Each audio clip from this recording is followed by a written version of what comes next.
Padre, en el nombre de Jesús, yo quiero pedirte de tu favor y de tu presencia en esta hora. Pido que esta palabra encuentre cabida en el corazón de cada uno de nosotros, que la iglesia pueda ser conmovida a la acción, a la salvación, a la restauración. Los amigos que nos visitan, pido de tu presencia, pido que yo pueda conectarme con el cielo y pueda hablar las ideas, las palabras, el mensaje que tú tienes para este día. En el nombre de tu Hijo amado, Señor, gracias. Todo es sujeto a tu soberanía, a tu señorío. Toda opresión en la mente y en el corazón, yo pido que sea quitado. Y tú, Señor, edifiques tu pueblo. Amén. Vamos a ir, por favor, hermanos, a un pasaje conocido en el Antiguo Testamento, Ezequiel capítulo 37. Vamos a ir a ese pasaje. Dice: la mano de Jehová vino sobre mí y me llevó en el espíritu. ¿De qué manera? En el espíritu, en una visión. Y me puso en medio de un valle que estaba lleno de huesos. Y me hizo pasar cerca de ellos por todo en derredor, y aquí eran muchísimos. ¿Cuántos eran? Muchísimos. Sobre la faz del campo, y por cierto secos en gran manera. Y me dijo: hijo de hombre, ¿vivirán estos huesos? Y dije: Señor Jehová, tú lo sabes. Me dijo entonces: profetiza sobre estos huesos y dile: huesos secos, oíd palabra de Jehová. Así ha dicho Jehová el Señor a estos huesos: he aquí yo vengo, he aquí yo hago entrar espíritu en vosotros y viviréis, y pondré tendones sobre vosotros, y haré subir sobre vosotros carne, y os cubriré de piel, y pondré en vosotros espíritu y viviréis, y sabréis que yo soy Jehová.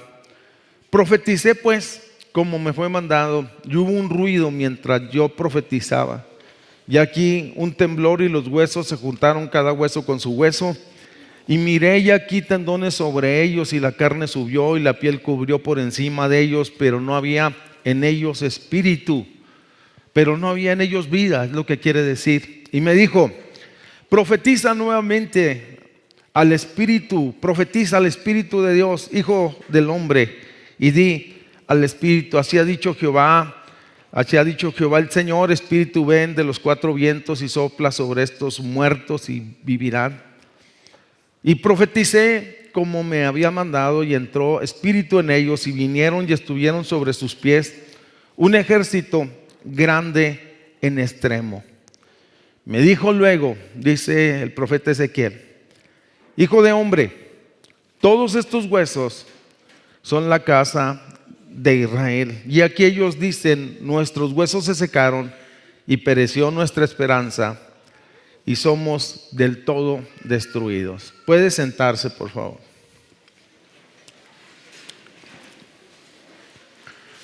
Lo primero que quiero asentar esta mañana es que esta es una visión. En Israel no existe un valle lleno de huesos secos, así literalmente, no existe. Existe el valle de Jezreel, existe el valle de Armagedón, existen varios tipos de valles.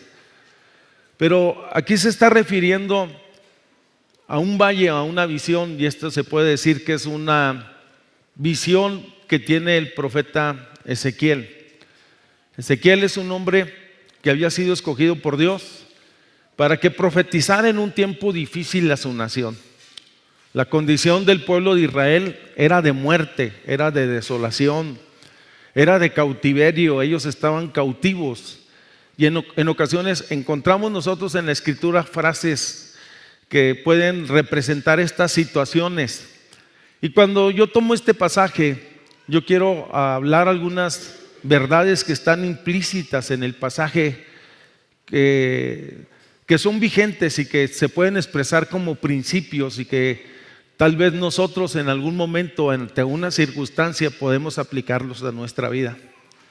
Cuando hablamos de la relación que tenía Ezequiel con el Señor, era una relación de profeta, de siervo. Era un hombre que conocía y servía a Dios, y que Dios en varias ocasiones le había comisionado a hacer algunas acciones, y es muy interesante. Era un profeta vigente. Cuando el profeta dice, y la mano del Señor vino sobre mí, no es un hecho aislado, sino el que tenía una relación. Diga conmigo, relación. En otras palabras, Ezequiel tenía una relación con Dios. Y cuando el Señor le habla de esta manera, en esta visión, le está mostrando la condición de una nación. Le está mostrando la condición de su pueblo. Le está mostrando, se puede decir, cuál sería la solución si yo intervengo en medio de esa desolación, de esa muerte y de esa opresión. Todo lo que está muerto vivirá. Por lo tanto, podemos decir, cuando Dios interviene en situaciones que son críticas, difíciles, vamos, hasta imposibles, solo Dios puede obrar y hacer cosas extraordinarias. Podemos decir que entonces, cuando hablamos de un valle de desolación, de muerte, de tragedias, pudiera aplicarse en este sentido situaciones que pudiéramos estar viviendo como iglesia, pero también como familia. La realidad, o aún como nación. La realidad, cuando hablamos de nuestra nación, pues está en un momento de desolación social.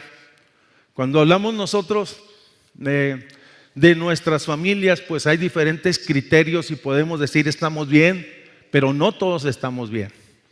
Pudiera ser que algunas de las familias estén pasando por procesos de luto, de opresión, de crisis, de carestía. Pero yo les quiero decir que Dios es poderoso y que Dios puede traer vida donde ha prevalecido la muerte, la desolación, la angustia, la dispersión y todas estas circunstancias. Dice, la mano del Señor vino sobre mí. Cuando nosotros vamos a la Escritura, y yo sé que Dios es espíritu porque ese es el principio bíblico, pero hay veces Dios se expresa y habla en forma que nosotros podamos entender. Dice, la mano del Señor vino sobre mí, el trato de Dios vino sobre mí, la palabra de Dios vino sobre mí. En el sentido bíblico, la mano del Señor significa juicio, significa autoridad, significa poder. Cuando usted ve en la Escritura, la mano del Señor es contra una nación, en ocasiones expresa juicio. Cuando se expresa en la Escritura acerca de la mano del Señor, es poderoso, Rey de reyes y Señor de señores. Estoy diciendo que nuestro Dios es grande, y si usted lo cree, denle un fuerte aplauso al Señor. Dios es bueno.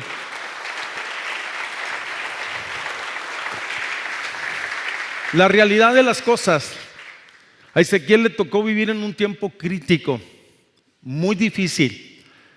Si se le hubiera dado la oportunidad a Ezequiel de ejercer un ministerio, hubiera dicho, me hubiera gustado estar en otro momento. Tal vez la situación en su casa o la situación que estamos viendo en nuestra nación no es nada fácil. Pero yo entiendo que Dios ha levantado a hombres y que ha levantado una iglesia para un tiempo específico y que ha levantado personas claves en las familias para que se levanten y peleen por sus casas y peleen por sus familias y que resistan toda adversidad en el nombre del Señor y que tengan una palabra de vida en medio del valle de la desolación. Cuando todo el mundo está diciendo tristeza, opresión, situaciones, nosotros tenemos una palabra del cielo que dice, hay poder en Cristo, hay vida, hay restauración, hay esperanza, porque nuestro Dios es bueno y para siempre, dice la Escritura, es su misericordia. Estamos diciendo que Dios es bueno. La realidad de las cosas, cuando se muestra la condición de este valle, expresa la necesidad humana. La realidad, el texto dice que eran muchos, la necesidad es muy grande. Y luego muestra la condición cuando muestra los huesos secos en aquel valle. Recuérdese, era una visión. Dice, y los huesos estaban secos en gran manera. Podemos decir que su condición era desesperante. Yo creo que en algún momento a usted le ha tocado andar en el campo y ver esos huesos sin vida ahí tirados, y la realidad de las cosas en este sentido que estamos hablando, esa era la condición. La necesidad que existe y que prevalece hoy en nuestra nación es grande, una necesidad, familias desintegradas, situaciones morales impresionantes, leyes que van contra los principios de Dios, Oye, una generación que está siendo cautivada por las drogas, por el alcohol, por todas estas situaciones que hoy prevalecen como tendencias o como modas. Finalmente, la Biblia dice que el pecado siempre va a producir muerte. Esa es la realidad de las cosas. Vamos, dice el pasaje y expresa que la necesidad del humano es impresionante, pero el pasaje también expresa la gracia de Dios. Cuando habla acerca de la gracia de Dios, es el favor inmerecido de parte de Dios. Dios extiende su gracia nuevamente hacia su pueblo. Dios los había escogido en el pasado, los había tomado como sus hijos, les había dado una nación, los había constituido, los había bendecido, y ellos no habían sido muy fieles o leales, y por esa razón ellos estaban lejos, estaban prisioneros, estaban cautivos. Pero Dios le muestra a Isaías los planes de él, que los planes de Dios son buenos, que los pensamientos de Dios son buenos, que el pensamiento de Dios para con sus hijos son pensamientos de bien. Regularmente, algunos, cuando estamos pasando por circunstancias difíciles, podemos llegar a pensar que Dios se ha olvidado de nosotros, o que en la situación que yo estoy viviendo parece que no va a tener respuesta o solución. Yo quisiera decirle que Dios siempre tendrá la última palabra. Por lo tanto, la gracia de Dios se expresa enviando a un profeta para que vaya y profetice y hable a aquella nación. Pero la gracia de Dios también se expresa dando vida donde hay muerte. Y ese testimonio lo hemos escuchado muchas veces entre nosotros. Estaba muerto en delitos y pecado, pero Cristo me dio vida. Estaba muerto, estaba atrapado en las drogas, en el alcohol, en la miseria, en la opresión, pero Cristo me libertó. Estoy diciendo, el mensaje de Dios es vida, el mensaje de Dios es poderoso, es impresionante. La gracia de Dios en lo particular es sobre su pueblo. Se me hace muy interesante la gestión del profeta, y permítame decirle que el profeta fue una persona clave en ese proceso o en ese tiempo entre Israel, y en particular en esa visión. Dios usará a los hombres como instrumentos, como mensajeros, pero en este tiempo Dios usará a la iglesia para llevar el mensaje de salvación, para llevar el mensaje de esperanza. Si nosotros callamos, mis hermanos, pues las piedras van a hablar. Le voy a decir ahorita algo, Hay una persona que recién está llegando a las cosas de Dios, y bueno, hay situaciones, está comenzando, y me llamó la atención mucho porque Dios hizo algo poderoso en su vida, y el hombre, aquí me lo topé por aquí en días pasados, y tenía otra persona ahí a un lado de él, y no tenía tal vez mucho conocimiento bíblico, y le estaba diciendo, ¿sabes? Dios puede hacer algo poderoso en tu vida. Dios puede restaurarte, Dios puede levantarte. Y en pocas palabras le estaba expresando su testimonio de lo que puede hacer Dios en la vida de él, si le damos tan solamente una oportunidad. Estoy diciendo que el profeta fue clave en este proceso, y el trato de Dios es muy singular para cada uno de nosotros. El trato de Dios es diferente. La realidad, en ocasiones a muchos Dios nos ha traído con cuerdas de amor, nos ha traído hacia Él, nos ha cautivado. Ha sido un caballero, podemos decirlo, pero también en ocasiones el trato de Dios ha sido de diferente manera. No estoy diciendo que te cayó un rayo y que y que dices, ok, Señor, yo te sirvo. El Señor dice, dame, hijo mío, hoy tu corazón, y miren tus ojos por mis caminos. Y a lo mejor tú estabas en una aflicción, en una opresión, en un hospital, y tú clamaste a Dios, y Dios oyó tu oración y te sacó de tu aflicción, te sanó, te libertó. A lo mejor estabas en un problema en la cárcel, ante una demanda, ante unas situaciones, estabas sin paz. Oye, y tú le dijiste: Dios, haz algo en mi vida.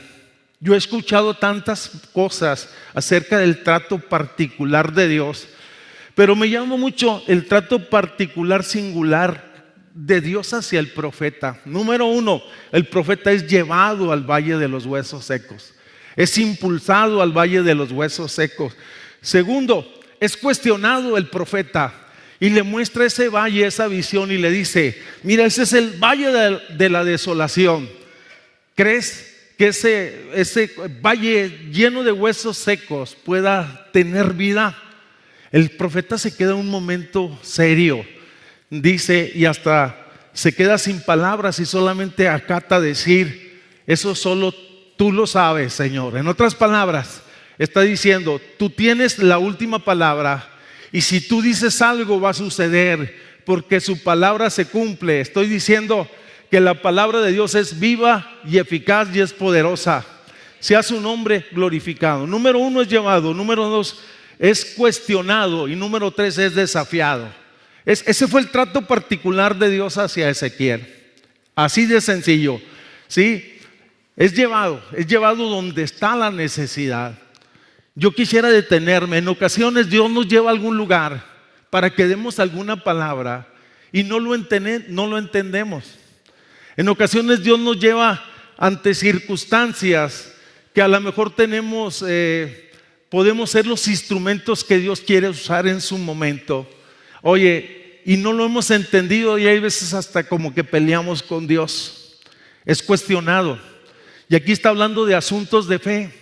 ¿Vivirán estos huesos? Las circunstancias que podamos estar viviendo podrán cambiar.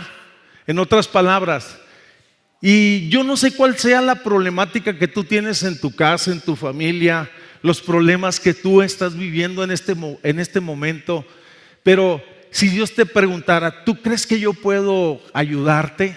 Te lo voy a decir más específico. ¿Crees que pueda restaurar a tu familia? ¿Crees que pueda sacarte de esa situación de problemas, de drogas, de alcohol? ¿Crees que te pueda libertar? ¿Crees que pueda proveer los recursos que te están haciendo falta?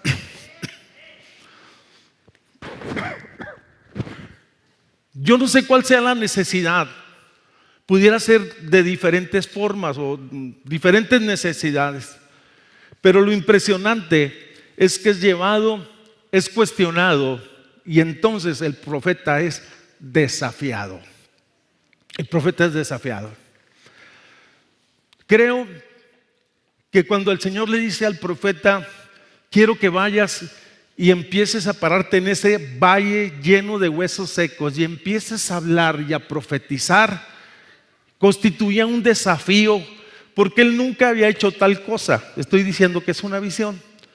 Y la realidad de las cosas, en ocasiones yo les decía que Dios nos lleva ante circunstancias y ante necesidades con el propósito de que podamos dar una palabra, de que podamos orar por alguien, de que podamos ministrar a alguien, de que podamos consolar a alguien, de que podamos hacer algo a favor de esas personas. Y son muchas las formas en las que Dios puede usarnos. El punto es, la realidad de las cosas, Dios siempre estará desafiándonos a cosas nuevas. La realidad bíblica nos dice a nosotros que vayamos y prediquemos el evangelio a toda criatura. Y es tan solo que abramos nuestros ojos, hermanos, para ver la necesidad reinante alrededor de nuestros hogares, de nuestras familias. Esta mañana yo pensaba, muy amable hermano, yo pensaba en todo esto, pero también en el vecindario, en la escuela, en el trabajo. Es impresionante, ¿no? Ayer platicaba yo con un pastor un poco sobre esto, y él decía: yo estoy preocupado cómo el mal ha crecido en estos últimos tiempos, y esa es una realidad bíblica. Pero la gestión del profeta era vital.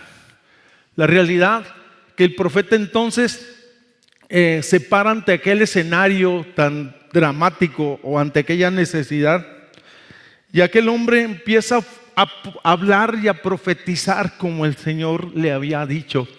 Y cuando este hombre empieza a hablar y a expresar la palabra de Dios, en medio del valle de la desolación algo sucede.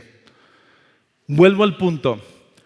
La palabra de Dios es viva y eficaz y más cortante que toda espada de dos filos.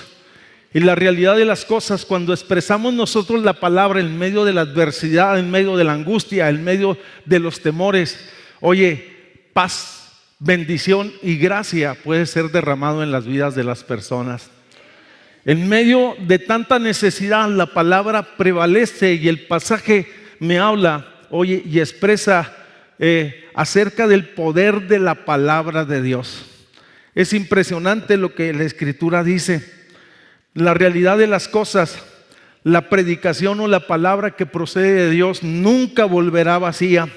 La palabra es viva y eficaz. La palabra predicada bajo la gracia y bajo la unción del Espíritu Santo, oye, provocará vida donde prevalece la muerte. Estamos hablando que es la palabra que procede del cielo. Dice la Escritura que por su palabra fueron las cosas creadas, lo que hoy vemos en el universo, y donde se expresa la palabra, donde se predica la palabra, donde se recibe la palabra, oye, algo va a suceder.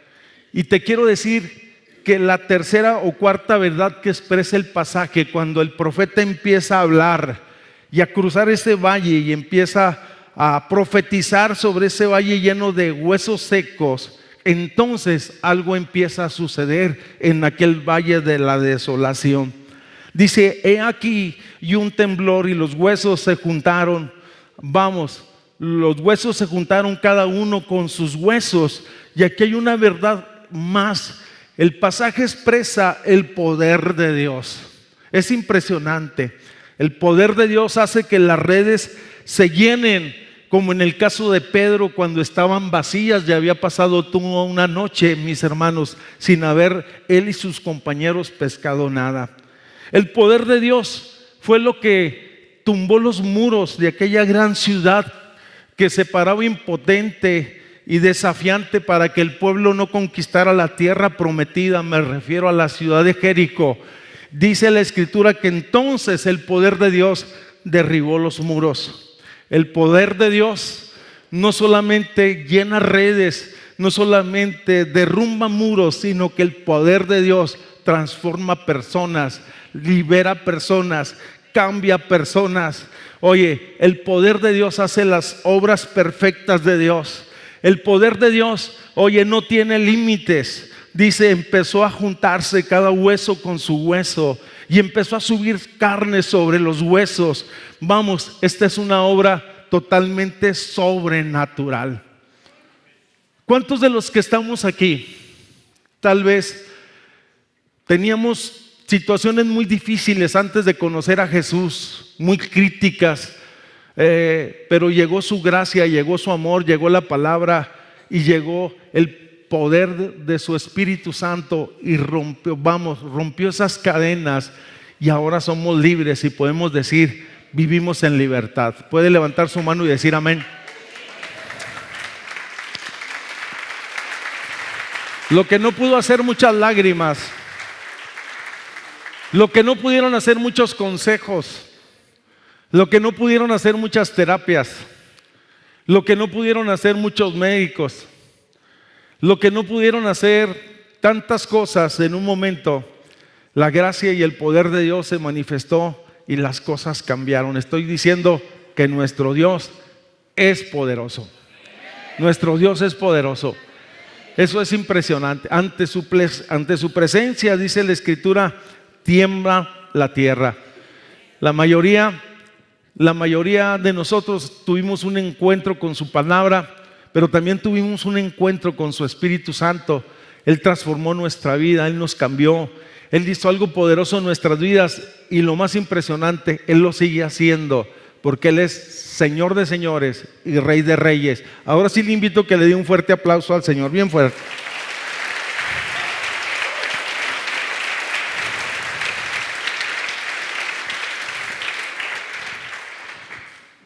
Dice que cuando sucedió aquello, me da la impresión de que fue un asunto de procesos, si se puede decir de esa manera. De pronto el valle lleno de huesos secos se convirtió en un valle de cuerpos. Aquellos huesos se habían juntado cada hueso con su hueso, la carne, los tendones habían subido. Y entonces, pero dice, el profeta se fijó en algo, dijo que vio que aquellos cuerpos, ya no aquellos huesos, aquellos cuerpos no tenían vida. Y escuchó entonces la voz y la indicación de parte de Dios que le decía: dile al Espíritu de Dios que venga y sople sobre estos huesos o sobre estos cuerpos para que tengan vida. Es impresionante el pasaje de Dios. Oye, habla sobre el Espíritu de Dios que da vida. Y hoy, cuando estaba meditando en este pasaje, la realidad de las cosas, cuando Dios formó al hombre allá en el huerto del Edén, tomó de la tierra, le dio forma y después sopló sobre aquel cuerpo sin vida, le dio aliento de vida. Estoy diciendo entonces que cuando Él sopló sobre Adán, vino a ser un ser viviente, que cuando Él sopló sobre nuestra condición, nos dio vida y vida en abundancia, impartió de su presencia, impartió de su bendición. Que cuando Él sopló sobre el cuerpo muerto de Lázaro, que ya había muerto, estaba por 3 días, había fallecido, Lázaro vino a la vida. Sopló aliento de vida sobre nosotros cuando no teníamos esperanza. Sopló aliento de vida sobre unos discípulos que estaban llenos de temores en el aposento alto, pero Él sigue soplando aliento de vida, fortaleciéndonos con su espíritu, oye, cumpliendo su plan y su propósito. Maravilloso es Dios, podemos decir entonces. Es impresionante y la necesidad que tenemos como iglesia, que Él muestre su gracia, su favor y su poder sobre nosotros. Pero el pasaje me lleva a pensar en algo más. El pasaje expresa una verdad más. El pasaje expresa el propósito de Dios.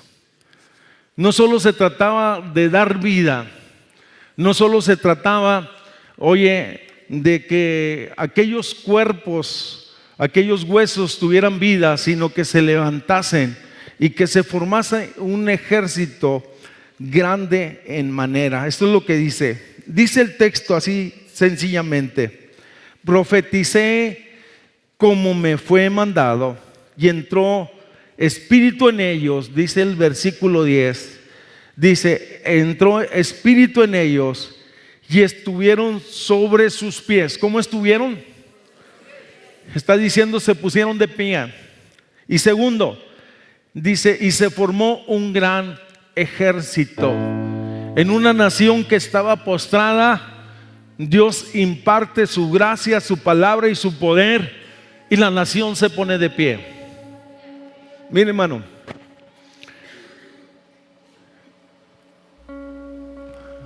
antes del 1947, Israel como nación no existía. Estaban en la dispersión, así como la conocemos nosotros hoy, un estado, para que mejor me entienda. Pero Dios tiene planes con ese pueblo y con esa nación. Dios había hablado de que los haría regresar a ellos del cautiverio, que les daría casa, que los bendeciría. Y si estamos hablando de 1947 a esta fecha, pues no estamos hablando ni de 100 años, hermanos. Y es impresionante, créamelo, la manera en que Dios puede poner de pie a una nación que después de estar dispersadas por entre las naciones, después de haber sido casi masacrada en el 1945 por los ejércitos de Hitler, parecía que no había esperanza, pero Dios, que había prometido que los pondría de pie, los puso de pie. Y cuando usted va a Israel, se queda impresionado. El desierto floreció, Es impresionante lo que ha pasado con ellos. Es impresionante lo que ha pasado en su economía. Es impresionante lo que está pasando actualmente en la fe con ellos. A pesar de que son un grupo tan pequeño, es un grupo tan distinguido y solamente se le puede atribuir a que Dios está en medio de ellos y los está poniendo de pie. Pero es el mismo principio. Dios está interesado en que se pongan de pie las familias que están postradas, las congregaciones que están abatidas, las personas que han pasado por diferentes circunstancias. Dios desea que se pongan de pie, porque Él ha venido a sanar, a consolar, a liberar. Y si estás en un estado de postración, Él está muy interesado en tu vida. Y créeme lo que Dios puede hacer cosas extraordinarias en tu vida. Nuestro Dios es bueno. Y luego dice la segunda frase, dice: y estuvieron de pie y se formaron como un gran ejército. Provocó orden, ¿no? Es impresionante. ¿Cómo necesitamos que el Espíritu de Dios sople, traiga de su vida y traiga de su presencia sobre nuestras casas, y que lo que esté muerto cobre vida nuevamente? ¿Cómo necesitamos que si hay un estado de postración en nuestro corazón, porque podemos venir a la iglesia, pero a lo mejor las circunstancias nos han abatido, derrumbado y estamos ahí postrados? Él quiere levantarte, como lo ha hecho con tantos a través de la historia de la Biblia, pero también a la historia paralela o secular, o en la experiencia de muchos de nosotros. Él es el Dios que da aliento de vida, y Él es el Dios de gracia y de nuevas oportunidades. Yo quiero invitarte que te pongas un momento de pie.